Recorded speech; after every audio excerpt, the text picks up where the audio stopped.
again, it's Derek from Tomcat Gas Training and welcome to this video on the new benchmark scheme app. But before we get into this video, please could you take some time to subscribe because it helps, and again don't forget to hit that notification bell because you want YouTube to tell you when we're uploading videos. And again, hopefully you know by now it's Mondays and Wednesdays. So stop waffling and fill it in, Derek, and let's get on with this video. Now, some of you engineers out there might already know that, I think it was the 1st of January, they released the app for the new benchmark scheme. So this video is hopefully going to take us through the process of this new app, because eventually we're all going to need to do it. So what is benchmark then?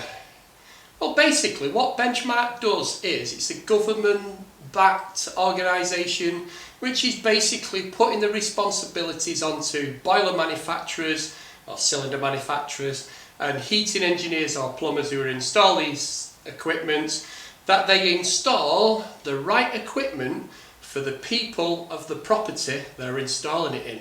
So we're giving them the correct quantity of hot water and heating that they need. It also covers that the installer is installing the products to the correct standards. So they're installing it to the, first of all, the manufacturer's instructions, then we've got the building regulations, and then we've got the British standards. So the benchmark scheme hopefully covers all those regulations, so when the appliance has been installed, it gets commissioned correctly, and also it's serviced in the right intervals. So if the manufacturer says it needs servicing every 12 months, there's a little space in the benchmark scheme so you can write down all your service records. So hopefully this new app is going to take this, writing it all down on the back of the manufacturer's instructions or on a cylinder, take it to another level and give us more access to the information.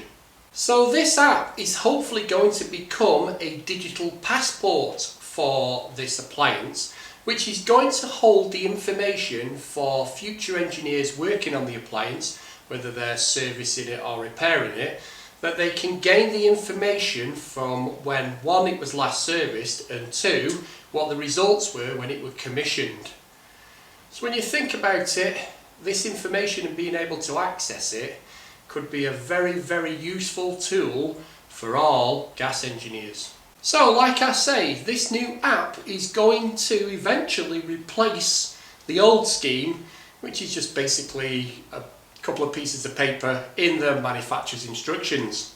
And like all us engineers know, the benchmark scheme is an incredibly important part of the installation, servicing and commissioning of the appliances that we need to complete.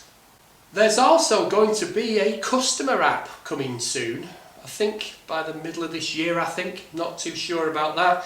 But this is also going to help the customers to actually get their appliance serviced. So this app is hopefully going to prompt them to get in touch with the engineer who installed their appliance to come along and service it, because as we've seen in my video on boiler warranties, you might be losing the warranty if you don't have your appliance serviced. So hopefully it will actually prompt them to get in touch with the installer to get their appliance serviced so it can be checked, and it will prolong the life of the appliance. Hopefully. So how's this app going to work then? Well, basically it's going to allow the engineer to use their mobile phone or tablet to fill in the benchmark checklist while they are commissioning the appliance. It will also hopefully quickly allow the engineer to access that information when they're servicing or repairing the boiler in the future. So is this just going to be a pain, or is it actually going to help the industry? Well, the benchmark was originally launched in 1999 and I remember it well. And it used to come in a separate little blue book along with the appliance rather than being part of the manufacturer's instructions.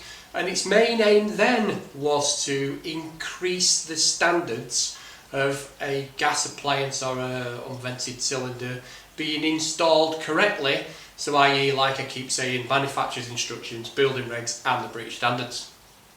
And again, it was designed to allow the customer to have that access to the warranties from the boiler manufacturer or the cylinder manufacturer to help them in the future when things go wrong.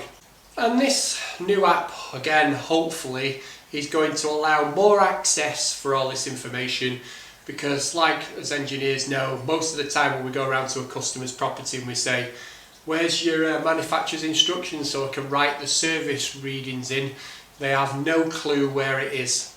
So hopefully that's going to do away with that missing manufacturer's instructions and allow this always to be accessed throughout the life of the appliance. And hopefully the key benefits from the customer app, again, like I say, will prompt the actual homeowner to have their appliance serviced every year, so it will keep the warranty and prolong, hopefully, the life of the gas appliance. And again, hopefully all this information being stored on this app is going to help the engineers when they go out to service or repair the boilers, and it will also hopefully help the homeowner when it comes to moving home, because when they come to sell their house they will have a record of the boiler when it was installed, or the cylinder, when they were installed and when they've been serviced, and if anything's gone wrong with them. And it will be a actual record of all that information, which could be used and passed to the next person who buys the property. Now that's what we've been asking for a long time, and now we've got it, hopefully. So like I keep saying, if the homeowner is getting prompt to have their boiler serviced or the cylinder serviced, then hopefully this is going to grow the business of engineers when it comes to the servicing, because 50% of gas appliances, especially boilers, are not getting serviced, and that's a tremendous amount of appliances within their first year where nobody's servicing them. So technically warranty's gone, and this app is hopefully, and I keep saying hopefully because we don't know yet, but it's hopefully going to help with all these problems.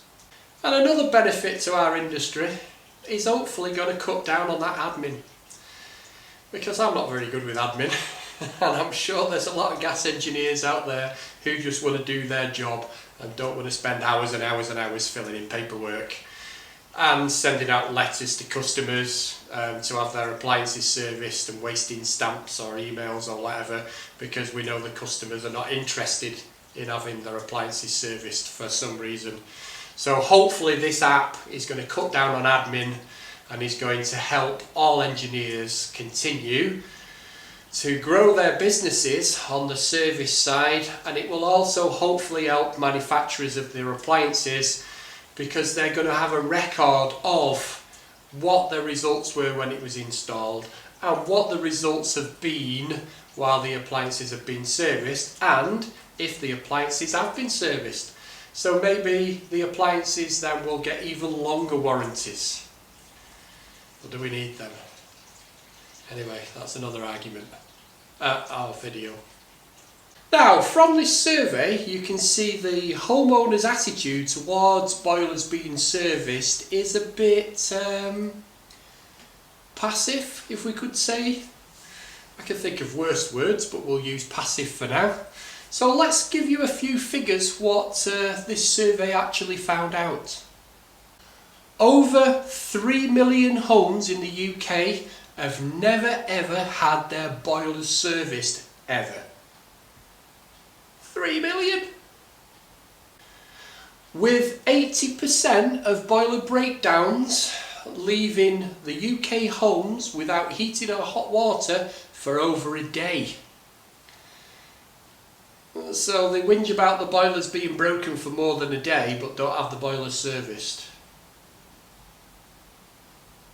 Over 15% of the customers have no clue whether their appliance is in warranty or not. Why not? And there are over 50% of boilers in the UK as we speak with no warranty because they're out of their warranty period. Over 50%. And just over 45% of the people asked in this survey actually said they have their gas appliances serviced every year. Yeah, I bet. But over 10% did say they've never had their appliances serviced ever. And finally, 1 in 3 people or 1 in 3 customers are not aware that their gas boiler needs to be serviced to maintain their warranty. Why? I hope every engineer tells their customers that they need to keep their warranty, they must have their appliance serviced. So why 1 in 3 don't know that? I don't know.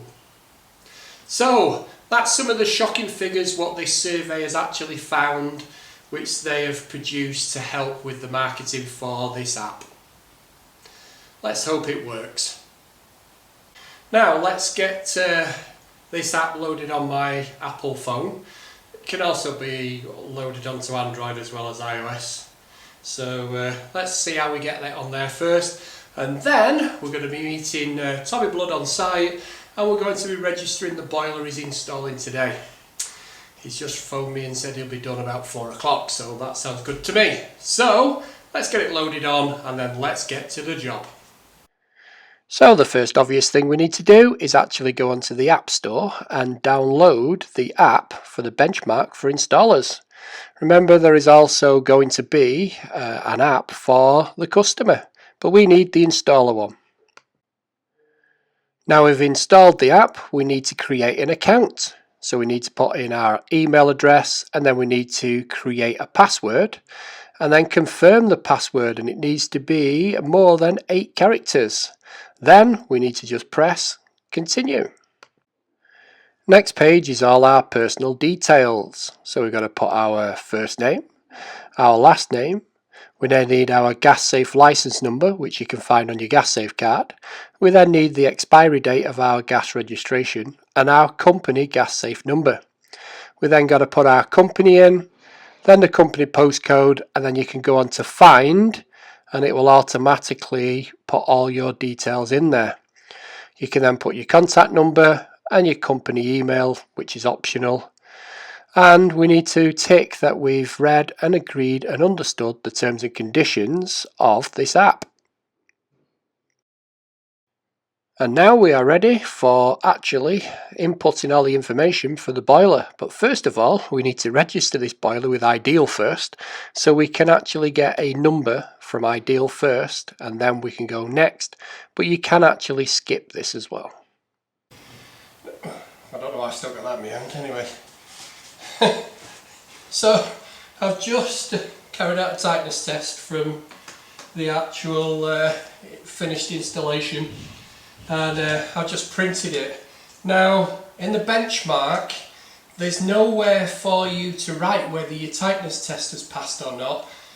Yeah, I know it's a new installation and we're not allowed drops and all the rest of it, but there's nowhere to record that. So what we do is we print off our readings, and we also log our readings as well, and we just staple that with the manufacturer's instructions where the Benchmark bit is. So I'm going to have to think of another way now, because obviously the Benchmark book might not be there soon, but that's just one little thing which makes me think. Don't know about you guys whether you think it's necessary or not, but obviously we've done the tightness test, there's no drop whatsoever, so we can carry on now doing the rest of our commissions for the Benchmark book. So I've opened my Ideal app, and the good thing about this app is on the front cover of the installation manual the QR code is already there for us with the barcode and the serial number. So I just need to basically go over the top of this, and it's already told me what the boiler is. So it says it's an Atlantic 24 and it gives me the serial number. and we need to go through this now. So it says add a filter. I'm not going to take you through Ideals app because the video is not about Ideals app, it's about the benchmark one. But the process is incredibly easy if you've ever used this app, and you need to do this first so we can get the code to say we've registered it. Can you believe that is on the MagnaClean, and it's got plastic pipe and it's a brand new system, and we still got some magnetite. So just shows you, doesn't it? Even though you got plastic pipe, you're only doing a bit of copper. We've pressed everything, or Tom's pressed everything as well, so he's not used any solder or any flux or anything like that, and we still get that. I know it's only a bit, but even so, shows how important these filters are. So we've hit a stumbling block with the app. We've got Trade Chem inhibitor, this C100, and it's not on the app. So I'm going to have to go and get some Sentinel or Fernox to be able to complete the app. The first thing, stumbling block we came across was I was putting this code in here, the serial number for the boiler, and the benchmark app kept saying it's not an ideal code. You have to actually put the 3 letters beforehand. So if you're doing an ideal boiler with this app, you need to make sure you put the 3 letters first. Ours is AFM. So we had to put that in first, and it took about 40 attempts for me to keep doing different numbers to find out which one it was. So that was rubbish. And now we've come to this stumbling block of the inhibitor isn't in their list and it doesn't say other, yet it did do with the cleaner. So we had Trade Chem cleaner in it, which they allowed us to do other, but on the inhibitor we didn't. It also said what inhibitor test strips we were using, so just be careful for that as well. So I'm going to have to do fill the rest of it in at the centre tomorrow. But the boiler's fully commissioned, we just can't write it in the benchmark book yet. So teething problems, that's all it is, teething problems. So I'm going to have to come back tomorrow and put some proper inhibitor in instead of this stuff Tom's bought. Anyway, I'll catch you back at the centre and I'll let you know what's gone on. This is the first page you're confronted with on the app, and you can see it says enter your reference number to continue your installation from external manufacturer's loyalty app. So after I'd registered it with Ideal, I just put the reference number what they gave, and I didn't know whether I'd put the right or the wrong number in. Once you've done that, then you can just click on the next button. Now on the next page I did expect to see all the information, but obviously there wasn't, so we had to scan the QR code again. Now it came up with the Ideal heating and it came up with the model, but didn't come up with the serial number, and this is where we had the problems of actually putting the serial number in for the boiler. But once it had been accepted, you just press on the next button. Next page was all the installation information, so basically you just put in the postcode and then you put find, and then it puts all the address up there. That was pretty easy and came up pretty quick. Then it was the installation date, and then you tick on these questions what they ask you here, but I didn't know what optional manufacturer's field was, so I left it blank and then clicked on next. The next one is all the Boiler Plus requirements, so whether we'd put in weather comp, load compensation, smart controls, whether it had heat recovery, or whether it was installed in Scotland, and then obviously whether we had zone valves, thermostatic radiator valves, automatic bypass, or whether there was underfloor heating fitted. Once I'd filled that in, press the next button. Now this is where we had the stumbling block when we were on site, with the which inhibitor we used. So it let us pick other for the cleaner but not for the inhibitor. Where the inhibitor identification code came up, I just put the barcode on the side, and then it asked us how we tested it to make sure that we'd put enough inhibitor in, and then was there a primary filter, what manufacturer was we using, and then again we click the next button. Next one was all about the central heating mode, so what the gas rate was, whether we'd actually adjusted the manufacturer's input or whether we'd left it the same, and what was our inlet pressures and our flow and return temperatures. And then again, obviously, we press the next button. The next page was all about whether we were in a hard water area. So when I clicked on no, I expected everything else to just come up as blank, but it didn't. And it wouldn't let me move on until I put other things in it. And again, when I put was the water meter fit in, I put no, it still wouldn't let me move on until I put not required for pressure reducing valve, and then we click the next. So this was a bit of a nonsense page which didn't work very well. Next one was all about the hot water mode, so when I gas rated it, what my dynamic inlet pressures were, then what my cold water inlet temperature was, what my hot water outlet was, and what the temperature was at the taps. But it didn't ask me what flow rates are now, so you don't have to put your flow rates at the tap now for the benchmark. Next was all about the condensate dispersal, so whether we were internal or external for point of termination, and whether we were gravity or pumped. Once I'd clicked on those, we could click on the next button. Next was signing for the information, so the engineers can add their signature and the customer can add the signature also.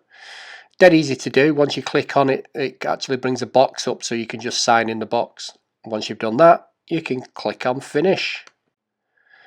And then the last one finally was, do we want to email in? So it said the installation was complete, and do we wish to send an email to the customer? We could also send one to ourselves. Dead straightforward again, just need to put the customer's email address in and press send, and then that was it, finished. And that's my look at the new Benchmark app. What do you think? Put your comments down below, let me know what you think.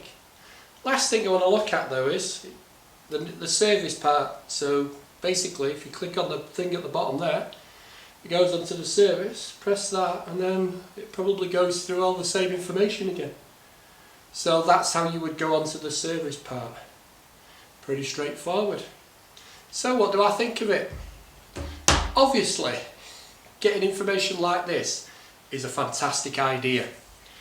But I've used the Glowworm and Valent app for a long time now, and that's always had the benchmark section built into the app. So you're seeing with the Ideal, I had to go into Ideal first, register it with Ideal. Don't get me wrong, it takes a couple of minutes. Once you get that code, then you put the code in for the benchmark. Because if you notice, it didn't ask me did I want to do the gas safe registration or anything like that. That's done by the manufacturers, because otherwise you've got to pay for it. So why can't we add this benchmark app into the manufacturer's app? So all the installers use the manufacturer's apps, register everything, which then goes to Benchmark, and then when the customer uses their app, he gets the information from there. Or is that too difficult? Not being into all this wizardry or witchcraft, I'm not too sure whether that's hard to do or not. But that's basically my opinion. It would make it a lot easier for us engineers if we only have to do it once, rather than doing multiple tasks. Because at the end of the day, we're men, aren't we? Well, most of us are men. There's a lot of women in this industry, and they can probably do it dead easy. But us men can't multitask, can we? So they say. Anyway, if you agree, put comments down below. If you don't agree, let me know what you think.